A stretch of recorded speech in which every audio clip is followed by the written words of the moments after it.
Quanto tempo você ficou no celular hoje? E no último mês? Quanto tempo você dedicou a ficar rolando a tela ali, sem perceber, horas, escoando pelos dedos? Eu refleti sobre isso enquanto eu li a obra mais recente do meu convidado. Se a vida é finita e o tempo não volta, por que a gente desperdiça tantos momentos preciosos? Ele está aqui para ser provocado e esclarecer tudo. Professor, economista e pensador, Eduardo Janete. Seja bem-vindo de volta ao Provoca. Obrigado, Marcelo. Alegria estar aqui. Adoro a nossa conversa.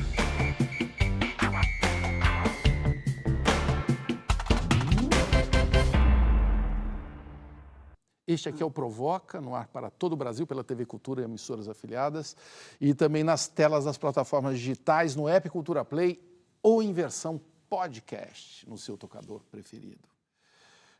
Janete, eu vou mostrar a capa lá do livro, ele se chama Imortalidades, e você avisa, ele fala de finitude, mas não é sobre morte. Como assim? Ele fala da afirmação da vida, o desejo do ser humano de ser para além de si. Nós não nos resignamos a uma existência tão limitada, finita. A gente busca de várias maneiras, e é o que eu procuro mapear no livro, encontrar caminhos de sobreviver a nós mesmos.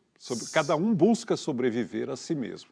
Você espera, assim, uma prorrogação da existência, não é isso? Então, Marcelo, a estrutura do livro aponta para 4 modalidades de imortalidade. De imortalidade. Isso.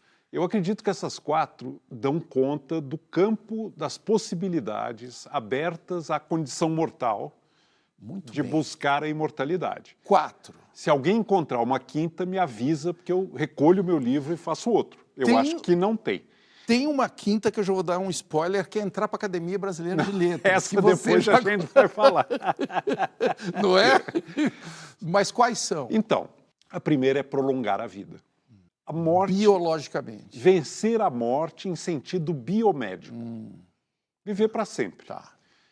Primeiro escrito de que há registro na história da humanidade, a epopeia de Gilgamesh, é um rei mesopotâmico que sai atrás da planta do rejuvenescimento. Hoje você tem descobertas extraordinárias que já...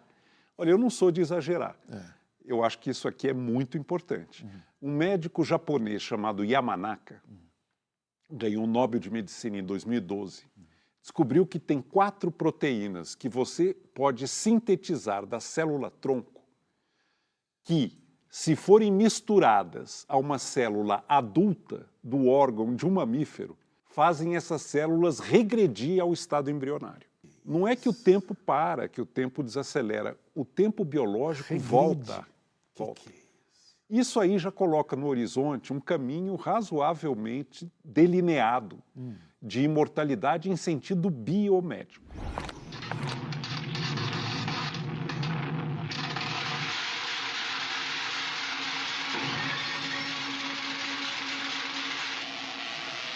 Life, do you hear me? Give my creation life!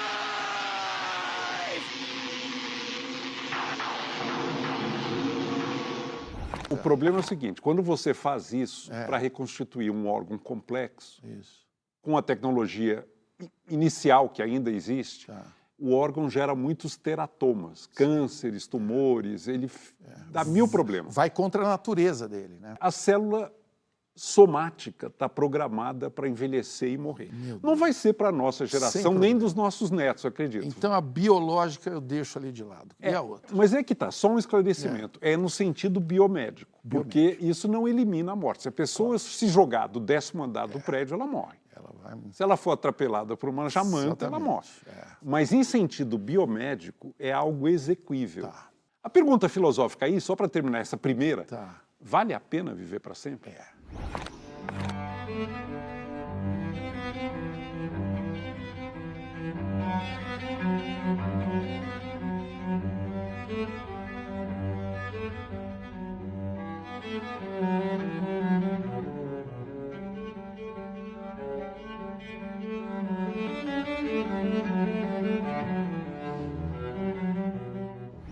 Segunda, esperanças supraterrenas. Supraterrena. Outra vida após a morte. As 5 religiões mundiais, apesar das suas imensas diferenças, nós estamos falando de budismo, cristianismo, hinduísmo, judaísmo e islamismo. As 5 religiões mundiais são 6 bilhões de pessoas que se autodeclaram pertencentes a uma delas. Elas têm 2 premissas em comum. A primeira, a vida tal como nós a conhecemos não é tudo que há. Existe alguma outra forma de vida após a morte que vem. Que está no mistério, numa zona do mistério. As religiões apresentam isso com muita segurança, com muita convicção, Perfeito. sem base racional nenhuma. Perfeito. É fé. Tá. A segunda premissa é que o que vem depois depende do que fizer agora. Eu acho bem mais duvidosa. Essa daí é usada um pouco por pressão, né? Para manter o fiel. Comporte-se. Manter o fiel na linha. Comporte, senão você vai ajoelhar no milho. Né? Agora, embora esse tema da vida após a morte tenha sido sequestrado e monopolizado pelas religiões, ele não é intrinsecamente religioso. Grandes filósofos, a começar de Platão, Sim. escreveram apostando numa outra existência futura após a morte, sem base religiosa, sem premissa religiosa. O Diálogo Fedro, que é o último dia do Sócrates, ele está condenado, ele vai tomar a cicuta, ele chama os amigos para conversar sobre o que vem depois. E ele morre com uma segurança bastante robusta e com base num argumento racional, não empírico, mas é argumentativo, não é uma aposta de fé, de que virá alguma coisa após a morte. Ele vai embora, assim, Confiante. como se estivesse no aeroporto, partindo para um outro destino. Confiante. Confiante de que não terminou ali, a vida segue em outra dimensão. Posso te fazer uma pergunta nesse momento? Pode, todas. Qual é a sua crença? Eu me rendo à minha insignificância, à minha ignorância. Eu não sei, Marcelo, eu não sei. E você não cogita nenhuma delas? Eu acho que tanto a negativa como a afirmativa são dogmáticas, não dá para saber. A ciência não tem rigorosamente nada a dizer sobre o após a morte.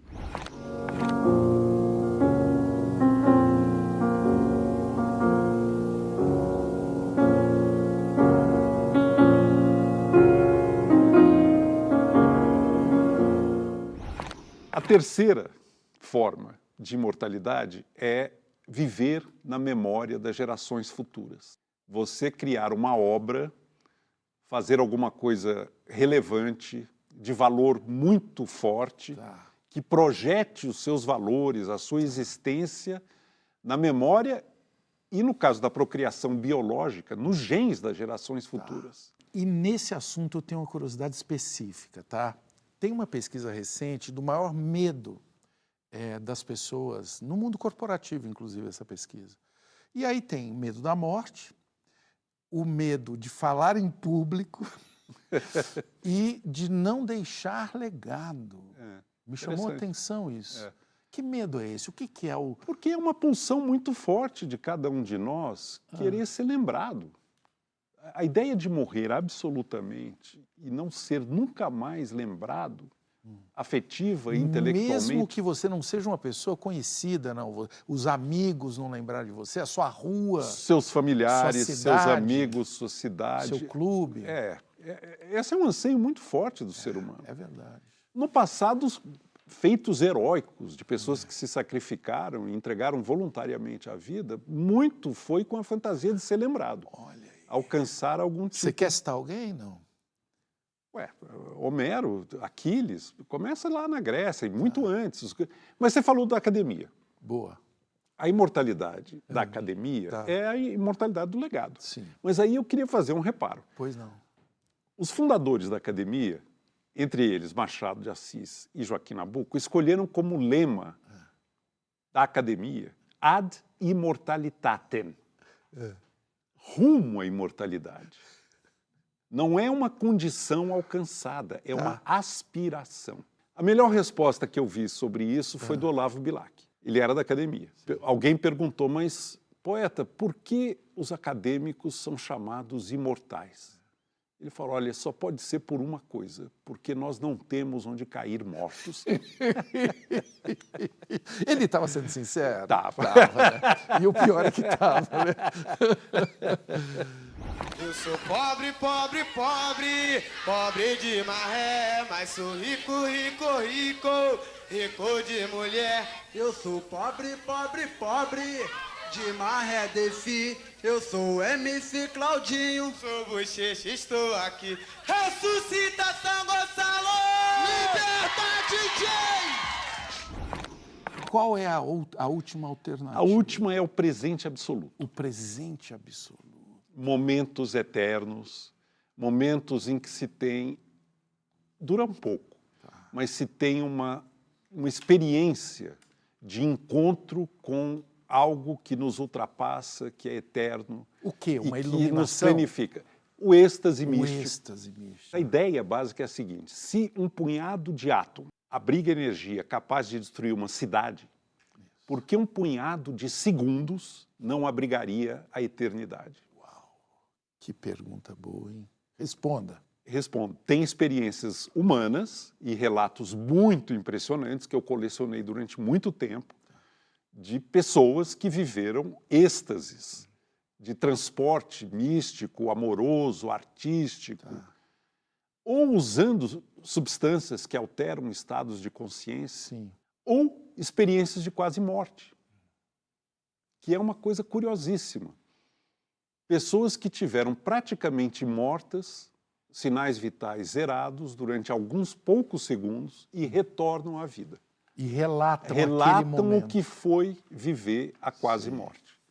E é um momento de iluminação, de sublime experiência, de harmonia cósmica, de paz, e perdem o medo da morte. E o mais impressionante de todos, que para mim foi assim, aquela coisa nos julgamentos, né, do Exhibit Number 1, aquele primeiro, o Dostoiévski relatando os segundos que precedem o ataque epilético, a aura epilética. É de uma contundência. Dele próprio. Dele próprio. Depois ele transfere para alguns personagens. Sim. O protagonista de O Idiota é um epilético que relata minuciosamente. Vai relatando os subterrâneos dele, né? São poucos segundos de iluminação e plenitude e que o Dostoiévski, em primeira pessoa, falando dele, diz o seguinte, por esses segundos eu troco a minha vida.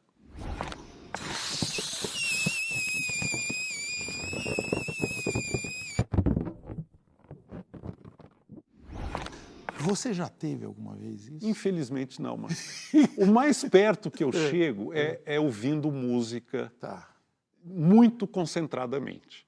Eu tenho um capítulo no livro que é sobre a minha mais próxima experiência de presente absoluto, ouvindo a partita número 2 de Bach para violino solo. Aquilo me leva para um plano que me faz tangenciar, não entrar como um místico, mas me faz tangenciar um mundo paralelo, um outro universo que não é este da vida prosaica, dos sentidos, das limitações. Quase como uma libertação espiritual do corpo. O Platão achava que o corpo era o cárcere da alma. Né? E a alma, na morte, a alma se liberta desse cárcere e encontra a liberdade. O mais perto que eu chego disso é o Bach. É música.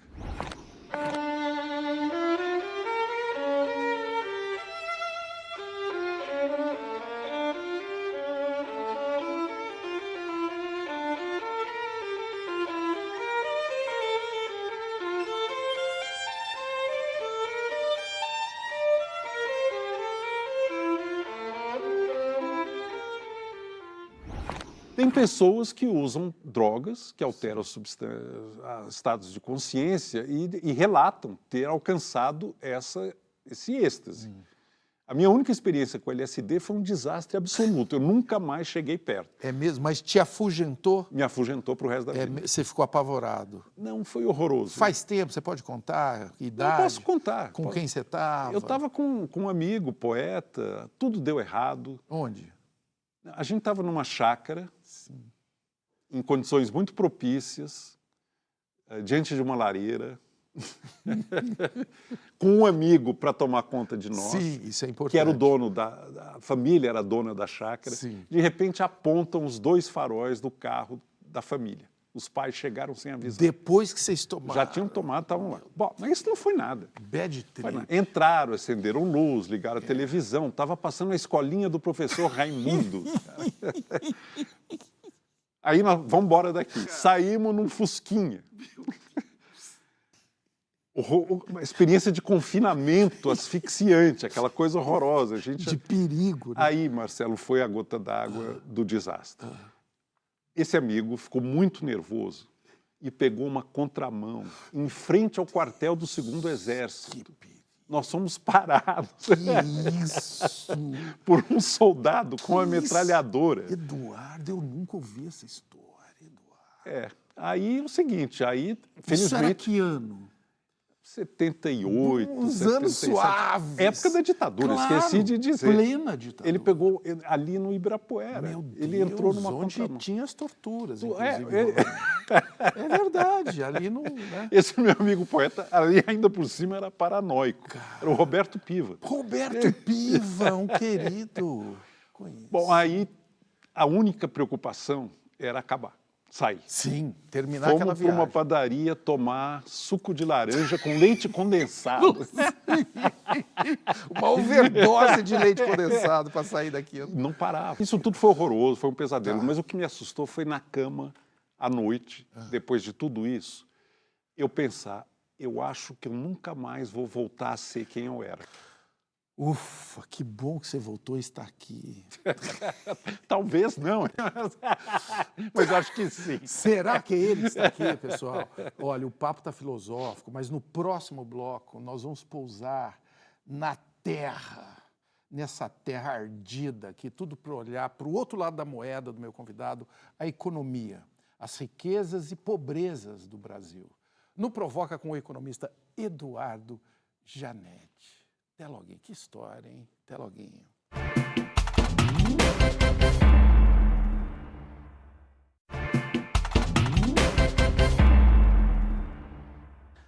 Há quase um século, alguém descreveu assim a situação do mundo. A civilização avançada envolve problemas árduos. A vida fica cada vez melhor, porém cada vez mais complicada. José Ortega y Gasset partiu em 1955. Imagina o susto que ele ia tomar com a realidade de 2025. O meu convidado é Eduardo Janete, que é economista e acostumado a pensar nas grandes tretas humanas. Ele deve saber me dizer, né? O Janete, onde foi que nós nos perdemos? Tem um momento, assim, a civilização ficou como o Raul Seixas mandava, assim, frágil como um computador? Não sei se dá para dizer que tem um momento em que nos perdemos. Agora, certamente as expectativas muito otimistas do século XIX não foram nem de perto atendidas no desastroso século XX, que começa com a Primeira Guerra Mundial, vem a Grande Depressão, vem o nazismo, que quase, por muito pouco, não tomou conta, Não toma conta, né? do mundo, da história. Depois teve um interregno de relativo otimismo e agora parece que a gente, no início do século XXI, entrou num desses momentos regressivos. Você vê uma ameaça, vamos falar assim, uma ameaça autoritária contra os avanços civilizatórios, é Patente, isso? patente. Está claro, né? A democracia está sob risco, coisas que nós imaginávamos sólidas e praticamente inexpugnáveis estão se mostrando muito frágeis. E já se discute abertamente nos Estados Unidos terminar com voto feminino. Como é que... Se fala disso, né? Sem ficar vermelho no rosto, né? Um voto por família e quem decide é o pater família. Que é isso? Por que, hein, que a gente chegou nesse ponto? Ah, que pergunta, Marcelo. Mas uma coisa eu tenho forte convicção de que é o pano de fundo. Entre tantas outras, uma coisa extremamente complexa. A hiperglobalização. De meados de 1980 para cá, entraram no mercado de trabalho global centenas de milhões de trabalhadores asiáticos. com muita produtividade, ganhando uma fração do que ganham seus pares no resto do mundo, inclusive o Brasil, mas o Ocidente em geral. Isso. E num ambiente de total liberdade de movimento de capitais, que fez com que, em poucas décadas, 1/3 da produção industrial do mundo se transferisse para a China. Sim. Você está falando de um lugar que é regulado de uma maneira de cima para baixo, então Isso. ele pode fazer a estratégia e implementar no dia seguinte. E os capitais ocidentais migraram Foram para lá, E aproveitando isso. quebraram a espinha dorsal da classe média e da classe trabalhadora ocidental, Entendi. que ficou muito brava, com Sim, razão, Sim. frustrada, ressentida, e abriu espaço para esse populismo de extrema-direita. E isso não ficou visível para todo mundo? Demorou Não. muito. Demorou, né? Demorou muito. As consequências sociais, políticas, até biomédicas. Sim. Olha que dado impressionante. Para um jovem do sexo masculino de 18 anos, a probabilidade de morrer antes dos 50 anos hoje é maior nos Estados Unidos do que em Bangladesh. Que é isso? Mortes por desespero. Opioide, abuso de drogas, alcoolismo, suicídio, depressão. Isso quem levantou é um economista americano chamado Angus Deaton, que fez um livro, que é o resumo dos papers dele, chamado Mortes por Desespero. É o país mais rico do ponto de vista Sim. de renda per capita, Sim, sim. com a melhor ciência, com a melhor tecnologia médica, e os jovens morrendo por desespero, porque não tem horizonte, não tem perspectiva. Sim. É o mal-estar na civilização, coisa que o Freud, Sim. bem antes do Ortega y Gasset, já Lá no apontava. início do século XX, né? Se Isso. fala disso.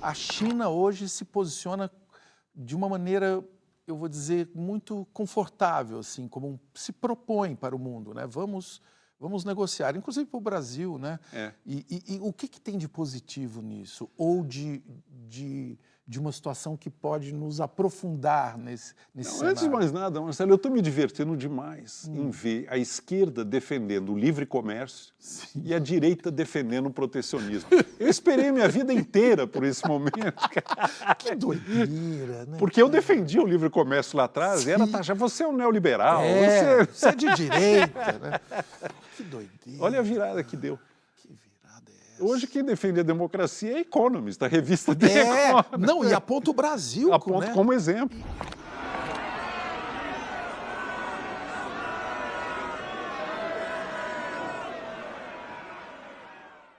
Como que você recebeu essa avaliação da Economist sobre Eu a acho que nossa está saúde democrática? corretíssima. O Brasil mostrou instituições muito mais sólidas e comprometidas com a ordem democrática do que os americanos, que perdoaram aqueles vândalos que invadiram Sim. o Capitólio, destruíram o patrimônio Por público. quê, Janete? Por que isso aconteceu nos Estados Unidos? A democracia, um dos pilares, é a divisão e a independência dos poderes. Executivo, legislativo, judiciário. O modelo americano mostrou que o executivo consegue anular o checks and balances. O checks and balances é aquela forma de você De controle. controlar... Se um poder exorbita, o outro Isso. vai lá e põe Vai limites. lá e põe limites. Essa extrema-direita liderada pelo Trump, primeiro anulou no Congresso a oposição, porque rendeu o Partido Republicano, que ganhou a maioria, faz o que quer. E na Suprema Corte, o sistema de nomeações permitiu que esse grupo político também tomasse conta. Tomasse conta mesmo, preponderante. Preponderante. Né? Ele faz coisas sabendo que ele não vai ser controlado. Então, esse pilar da democracia acabou. Tá. Não, isso era o Montesquieu que falava. A democracia tem que ter 3 poderes para que eles se contrabalancem e imponham limites. O modelo americano se mostrou falho. E qual o estado da saúde desses pilares lá hoje? Está muito frágil. Frágil, né? Porque o governo Trump, que é executivo, deita e rola. Esperança é que nas eleições de meio do mandato, pelo menos o Congresso tenha uma maioria democrata que restabeleça Um equilíbrio. um equilíbrio de contenção. Sei. Contenção, né? Caso contrário, o cara... Bom, não precisa de eleição pensando bem, né? Pode acontecer uma coisa assim? Esse é não? o outro pilar da democracia, É. a renovação periódica dos governantes pelo voto universal e secreto. Isso. Esse grupo, e aí junta Bolsonaro e Trump, não reconhece a legitimidade da eleição se perder. Simples assim, né? Se perder, foi roubado. Foi Se ganhar, roubado. tudo bem. E já começa a falar antes que foi roubado, né? Só um gênio para ganhar essa prova. Michael Phelps, braçada com braçada. Hennickevich, vai perder, vai ganhar, vai perder, vai ganhar, perdeu! Ganhou! Como que cola essa tese? O pano de fundo disso é uma população que está profundamente desgostosa com a vida Tá. e que não vê mais nas instituições tradicionais, partidos políticos, imprensa, a própria ciência, elementos confiáveis. Perdeu a credibilidade, há um desgaste profundo e se identifica com essa truculência, com essa raiva, né? Sei. E medo, também medo, a questão dos costumes, né? Opa, agora essa palavra A questão eu gosto. dos costumes. As drogas estão tomando a É muito América, poderoso, a família tradicional Você ruiu. vende um medo e aí oferece A segurança. O papai tá aqui. O papai está aqui, a Pra ordem, cuidar o de porrete, você. manda a polícia para Chicago. Manda... Sim, a minha polícia. Um grande aliado desses autocratas ou candidatos autocratas é o medo. É o medo. O que eles têm a oferecer é ordem, é segurança, é proteção. Um mundo linear, né? Linear. As coisas vão crescendo, o carro do papai vai ficando maior, né? Isso. E o Trump é bem vendedor de carro usado, você não acha? Ele, para mim, é esse personagem, né? Que joga uma aposta furada, aí joga outra, né? Eu vejo nele a figura do bullying de high school. Sei. Aquele cara que ameaça bater para o menino fraco fazer o que ele manda fazer. Felizmente, no mundo hoje, tem alguns países que não se intimidam. Sim. Eu acho que... Eu não tenho simpatia pelo Putin, mas eu acho que ele é o que melhor lida com o Trump. Sim. O Trump tenta ser o bullying e o Putin reage como alguém que aceita o bullying, mas não faz nada. Ele diz tudo que o Trump quer ouvir e faz exatamente o contrário. Exatamente. Ele levou o Trump no bico, ele está enrolando o Trump. Eu acho que a melhor estratégia, olhando para a minha experiência de fracote na high school, a melhor estratégia com o cara que faz bullying é essa.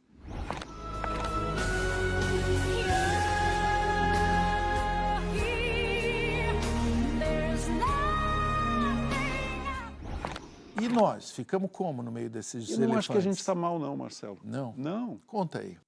Você olha, o Brasil cresce mais de 3% há 4 anos, contra todas as previsões dos economistas. O desemprego está na menor taxa da série histórica. O mercado de trabalho está aquecido. Tem muita informalidade, esse é um problemaço, mas a taxa de desemprego está no mínimo da série histórica. O Brasil saiu do mapa mundial da fome, por uma visão da FAO, que é o órgão de alimento da ONU. O Brasil subiu 5 posições no IDH no ano passado. O IDH é o Índice de Desenvolvimento Humano, que mede a qualidade de vida, renda, distribuição, indicadores biomédicos, subiu 5 posições no IDH. O número de mortes violentas no Brasil caiu 30% nos últimos 4 anos. O Brasil tem condições de assimilar essa tarifa de 50%, vai doer um pouco, mas dá para passar por isso. Porque o tamanho da exportação também não era relevante, é isso? Não, o tamanho não era tão relevante quanto já foi no passado, e o que o Brasil produz tem demanda Tem outros no mundo. mercados. É lógico que tem. Café, carne, suco de laranja, frutas. Você acha que não vai ter? Lógico que tem. Então não há de ser esse problema americano que dói no curto prazo, que vai nos impedir de ser um mega player global em energia limpa, em meio ambiente, em oferta de alimentos. E vou acrescentar mais um elemento. Cultura. Coisas que só brasileiros fazem e que eu adoro. E que eu levei comigo no Canadá. Cumprimentar as pessoas que você não conhece na rua. Gente, que coisa mais linda que tem. É claro que ele vê isso comigo no Canadá. Agora eu falo bonjour para todo mundo que eu encontro. Elogiar as pessoas assim, do nada. Moça, você tá muito linda. Como eles falam, a gringa pode sair do Brasil, mas o Brasil nunca sai da gringa. Eu tenho a impressão que os estrangeiros são mais otimistas em relação ao Brasil do que Isso. nós brasileiros, o que é incrível. É incrível. É incrível. E aí eu até aproveito para fechar aquela história da capa da Economist, né? Como que você avalia, assim, o Brasil tem mesmo uma democracia para oferecer como modelo para o Está mundo? muito longe do que a gente sonharia, a nossa democracia. O que mais me desaponta hoje é o Congresso. Sim. Eu acho que o Executivo e o Judiciário têm os problemas que têm, mas não me causam tanta, não afrontam tanto a minha cidadania. A vergonha, É, vergonha o alheia, Congresso né? brasileiro está muito... Agora, tem coisas que estão funcionando. Sim. Né? Nós prendemos os vândalos que invadiram o Congresso, foram julgados com direito de defesa. O presidente da República foi processado corretamente junto com o núcleo golpista.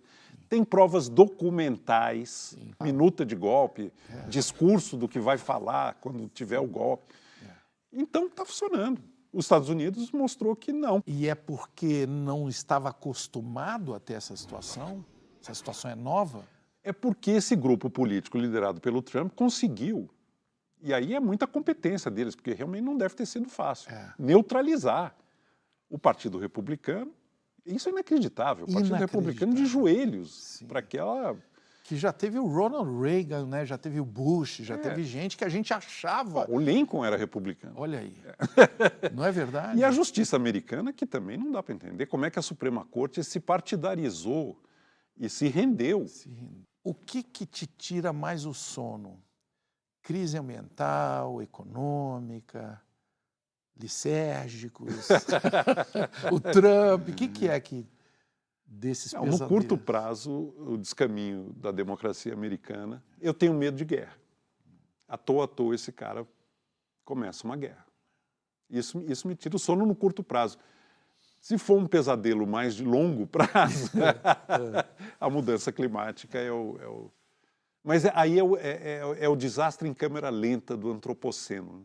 É muito câmera lenta, não é uma coisa assim, começou uma nova guerra. Sim.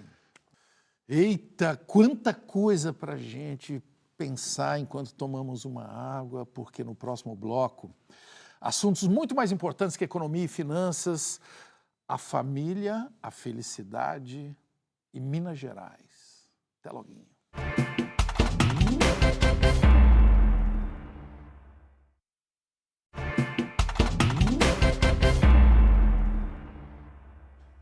Olha a elegância do poeta Mário Quintana para falar da busca pela felicidade. Quantas vezes a gente, em busca da aventura, procede tal e qual o avozinho infeliz. Em vão, por toda parte, os óculos procura, tendo-os na ponta do nariz. O Janete, da outra vez que você veio aqui, a gente falou muito dela, né? Eu quero saber como anda a sua felicidade nesses dias que correm. É uma coisa que se renova todo dia, né, Marcelo? Não é uma coisa que você alcança, conquista e desfruta. O que me mantém vivo é ter desafios, coisas que eu quero alcançar, que eu quero fazer, que me dão assim, uma sensação de que a minha vida não terá sido completa se eu não fizer, se eu não pelo menos tentar. Você foi uma criança feliz? Não fui não. Eu era muito solitário, né, na infância, Como realmente solitário. Eu fui temporão. Minha família se mudou de Minas para São Paulo, eu não tinha família extensa, não tinha primos. Morava num bairro que não tinha rua, vida de rua. Qual? Jardim Europa. Tá. Era só tinha... segurança, não tinha vida de rua. E eu nunca tive muita propensão de sociabilidade na infância, principalmente. Então, eu vivia muito solitário. Eu acho que eu me acostumei muito a essa vida de estudo porque eu fui muito solitário na infância. Você procurava algum companheiro, foram os livros. Né? Eu criava um mundo meio interno, meio E fechado. adolescência? A adolescência foi uma época de descoberta, né? Uma época São de Paulo, descoberta. Em São Paulo, eu vivi boas aventuras na adolescência. E passei a frequentar o centro, que para mim foi uma descoberta. Eu só descobri o centro de São Paulo quando eu entrei na faculdade. Cara, isso é inacreditável. Eu fui fazer aquela escola de Sociologia e Política, Lá no Centrão. Centrão. Eu fazia Economia na USP de manhã e Sociologia e Política no centro à noite. E aí eu vi que a cidade na qual eu imaginava viver me era uma total desconhecida. Sim. Eu não tinha ideia da realidade do centro de São Paulo. Tá. Isso em meados da década de 1970. E para mim foi muito deslumbrante saber que tinha um outro mundo bem mais arriscado e de aventura do que aquele mundinho de Controladinho. uma família patriarcal mineira muito fechada em que eu tinha crescido, né, no Jardim Europa. Dos Janetes da Fonseca, que família era essa? São duas famílias mineiras. A família Pinheiro, do meu pai, é bem tradicional. O João Pinheiro é meu bisavô, foi governador de Minas, neto de uma filho de uma ex-escrava. O João Pinheiro, minha tataravó. É uma ex-escrava. Ele era afrodescendente. Sim. E aí ele foi criado por caridade num seminário católico em Minas, se tornou muito bom aluno, ganhou uma bolsa para estudar direito na São Francisco e era líder republicano. E aí, quando veio a República, ele volta para Minas e acaba virando o governador do estado. Então, depois, um dos filhos dele é o Israel Pinheiro, que foi quem fez Brasília. Claro. Era o grande prefeito e tal. É uma família bem tradicional, Pinheiro. Sim, claro. E a família Genetti é um imigrante italiano que veio para o Rio Grande do Sul e que acaba indo trabalhar na construção de Belo Horizonte, quando, na virada do século, resolveram mudar a capital de Ouro Preto para Belo Horizonte, uma cidade planejada, precisou construir muita coisa, ele foi trabalhar em Belo Horizonte. E foi curioso, porque o casamento dos meus pais eram duas famílias de lados polares, distintos da política mineira.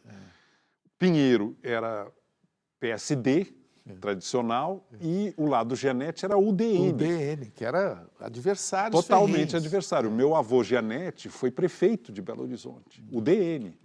Ele era candidato a suceder o Juscelino, quando morreu muito cedo.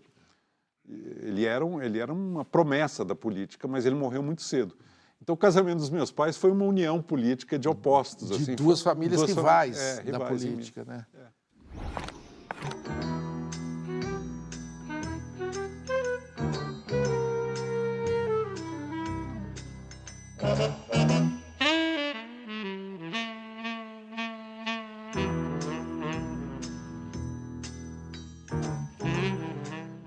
Será que isso tem a ver com essa liberdade que você tem de livre pensar? Vem daí, não?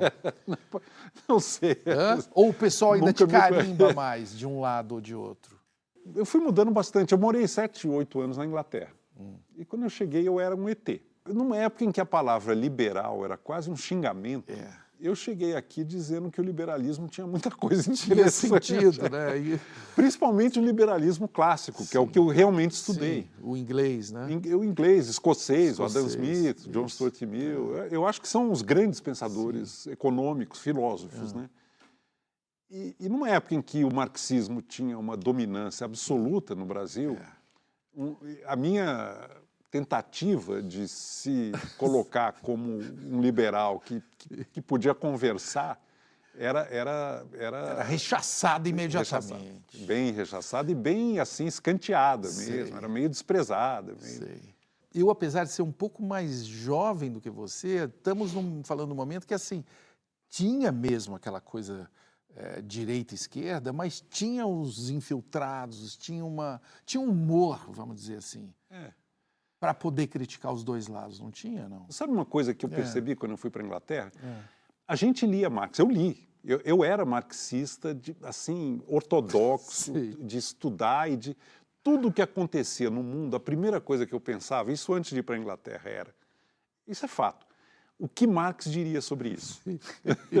Claro. E eu fiquei craque nisso, eu era bom. O Marx era o VAR para você. Era o VAR. É. Eu tenho que ter a opinião que Marx teria sobre isso. Deixa eu ver como é que ele pensaria. Tipo Quais o quê, as categorias? por exemplo? Crise da meningite. Isso. Como é que o Como é marxista... que o marxismo olharia? A Revolução Iraniana. Como é que o marxista vai pensar isso? O trânsito em São Paulo. Como é que é uma análise marxista do... Sei. O que A isso, inflação. O que isso te causava? Não, isso era um treino permanente. Permanente. Né? Permanente de pensamento. Mas aí eu descobri, quando eu fui para a Inglaterra, que tudo que eu sabia dos outros economistas clássicos era o que Marx tinha dito sobre eles. Eu nunca tinha lido Direto. Na fonte. Aí quando eu comecei a ler esses caras, eu falei, cara, isso aqui é bom. Pô, isso daqui é bom. Foi manipulado isso daqui por alguém. Exatamente. Que doideira. Quem, por exemplo? Adam Smith, David Hume, John Stuart Mill, Alfred Marshall. A economia que eu aprendi na Faculdade de Economia da USP eram os manuais americanos. Sim. Que são livros rasos, tecnocráticos, superficialíssimos e que me causavam ojeriza. Eu tinha muita dificuldade E eu adorava ler Marx, ler Hegel, ler... E eu falo, pô, é uma disparidade, era uma coisa que saltava, era gritante a disparidade de profundidade, de seriedade. Aí quando eu fui para a Inglaterra, eu vi que a economia... nós chamávamos de burguesa, não eram os manuais americanos que me foram dados na FEA USP, que tinham clássicos do pensamento da economia política não marxista que estavam com a mesma profundidade, se não maior profundidade, do que o Marx. E que Marx não faz justiça a eles. O único que ele respeitava é o David Ricardo, que não é filósofo. Porque os outros são filósofos. O Ricardo não era filósofo, era um homem de negócio. O Marx adorava ele porque não competia. O Marx tinha reserva de mercado. Reserva de mercado. Ele pegou a teoria do valor-trabalho, que era o ponto do Ricardo, o resto ele...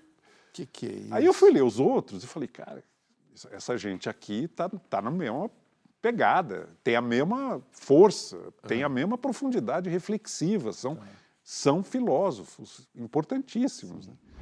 You gonna have a go? You're a brave man. Karl Marx, your final question. Who won the cup final in 1949?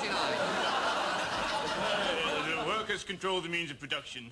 The struggle of the urban proletariat. No, it was in fact Wolverhampton Wanderers who beat Leicester 3-1. De quem que você gosta de ter confronto, assim? Quem que te estimula a pensar nas suas dúvidas? Eu tenho livros que são grandes amigos, aos quais eu volto periodicamente. Você pode citar 3 amigos para o nosso... Amigos livros? Nosso telespectador. Amigos livros? Exatamente. Então vamos lá. Bora. A Teoria dos Sentimentos Morais, Adam Smith.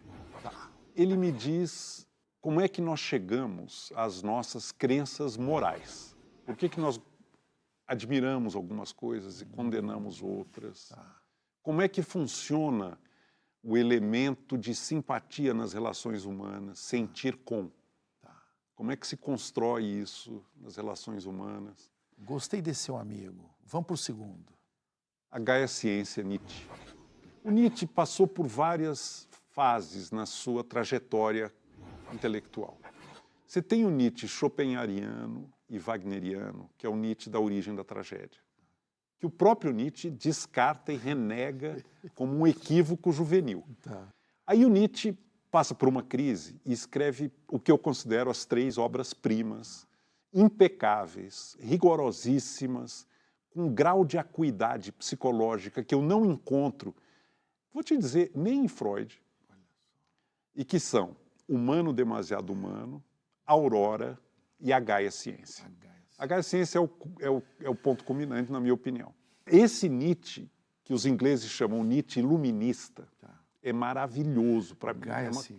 A Gaia Ciência. Terceiro, para terminar. Irmãos Karamazov, Dostoiévski. É de uma profundidade, de uma densidade de experiência e de espiritualidade que eu li com 16 anos a primeira vez, no ensino médio, e me marcou de uma maneira assim definitiva eu já li umas 3 ou 4 vezes e a última vez eu anotei. Um dia ainda vou escrever sobre os irmãos Karamazov. Traduzindo palavras do russo pro português. Балет. Samba russo. Vodka. Água que o passarinho não bebe. Вино. Suco de uva que o passarinho não bebe. Парк. Ibirapuera. Радио. Podcast velho. Лимон. Fruta verde em formato de bola. Банан. Fruta amarela em formato de pepino. Биф Строганови. Carne ou frango com ketchup, mostarda, creme de leite, batata palha por cima e um arrozinho para acompanhar. Ваза. Tá bom. O Eduardo, eu quero saber uma pergunta muito simples. Qual é a imortalidade que você ainda pretende alcançar? Porque eu vou lembrar eles que você está na cadeira que foi do Álvares de Azevedo, do Guimarães Rosa, meu querido. Qual é a próxima parada? Não, eu acho que cada etapa da vida tem uma dominância daquelas 4. Tá. Vamos voltar. Tá, bora. Quando eu era jovem, era o presente absoluto. Eu queria viver arrebatamentos definitivos. Agora. Nesse Amor, momento. Arte, êxtase, drogas, tudo mais. Era a força dominante. Tá. Depois fui para a Inglaterra, comecei a estudar, fui fazer doutorado. Comecei a apostar e a me voltar para as expectativas terrenas. Legal. Vamos escrever, vamos fazer um super trabalho, vamos criar alguma coisa que viva por si, independente de mim. Né? Isso dominou a minha maturidade, realmente dominou. Na etapa que eu estou, perto dos 70, eu sou obrigado a confessar, com certo embaraço, que para mim hoje é prolongar a vida. Sei. E eu estou ficando mais propenso às esperanças supraterrenas. Eu quero explorar mais esse lado da transcendência e da nossa infinita ignorância diante desse universo inexplicável em que nós estamos. Então eu tô mais para prolongar a vida e esperança supraterreno. Em que territórios que você já esteve falando de exploração de vidas supraterrenas? Embora seja o que a gente tem talvez de mais forte no conhecimento, de quão superficial é o conhecimento que a ciência, nos moldes em que ela se configurou desde o século XVII, de quão pouco isso nos diz sobre o que realmente importa na condição humana mortal. Acho que é uma superestimação do que a ciência pode oferecer na solução dos desafios existenciais, éticos e de sentido, na busca de sentido. Sim. E a gente precisa muito desenvolver outras maneiras de busca razoavelmente confiáveis na dimensão do que a ciência não tem sequer como abordar. Como o que, por exemplo? Nós estamos falando de espiritualidade, do sentir, do estar com mais sensível ao que acontece, a outras dimensões. É esse papo maluco mesmo? Que nós meio papo tendo? Maluco mesmo, mas não tem que ter medo disso, não. A gente não pode perder a dimensão e o sentimento do mistério que envolve tudo que existe. A começar de um ser que tenha autoconsciência, que é ciente de si e que tenha a consciência antecipada da morte. Ele sabe de um tempo em que ele não existiu e ele sabe de um tempo em que ele não mais existirá. Então, afinal de contas, o que é tudo isso? Então, você está pronto para me responder, Eduardo Janete, o que é a vida? Você já me fez essa pergunta. Eu esqueci, você vai me lembrar agora o que é a vida. É uma aventura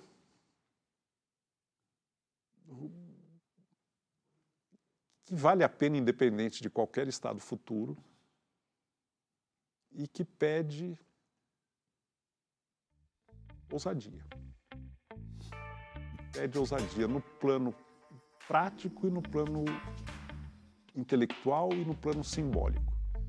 Eu acho que o que vale a pena é essa possibilidade de desbravar, ousar. Eu só fico pensando uma coisa, será que o Marx ficou muito bravo? Você falou mal dele aqui hoje. Não, coloquei ele ao lado. Falou trouxe ele pro... Será que ele gostou? Ele gosta de exclusividade. Aí... Ele é o chefão. Aí pega. Que visita imortal, hein, turma? Obrigado, Eduardo. Imagina, cara. É uma alegria imensa. Você é um imortal. Eu tô me sentindo mais mortal aqui hoje.